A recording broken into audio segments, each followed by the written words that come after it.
माल दौलत और इज़्ज़त। एक दफ़ा का ज़िक्र है कि माल दौलत और इज़्ज़त के दरमियान गुफ्तगू हो रही थी।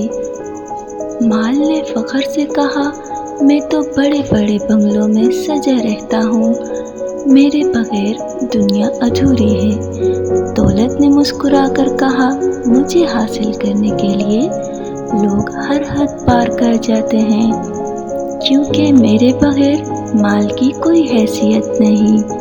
फिर दोनों ने इज़्ज़त की तरफ देखा, जो खामोश खड़ी थी। उन्होंने पूछा, तुम कुछ क्यों नहीं कहती, खामोश क्यों हो?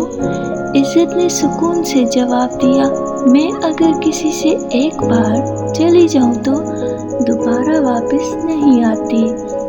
ना माल मुझे वापस ला सकता है, ना दौलत मुझे खरीद सकती है। ये सुनकर माल और दौलत खामोश हो गए, क्योंकि वो समझ गए कि इज़्ज़त सबसे कीमती मगर सबसे नाजुक चीज़ है।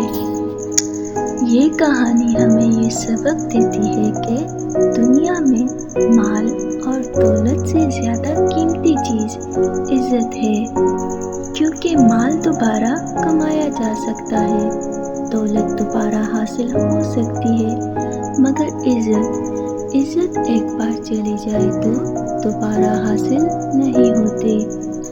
हमें हमेशा हमारी इज़्ज़त को ऊपर रखना चाहिए, क्योंकि यही इंसान की असल पहचान होती है।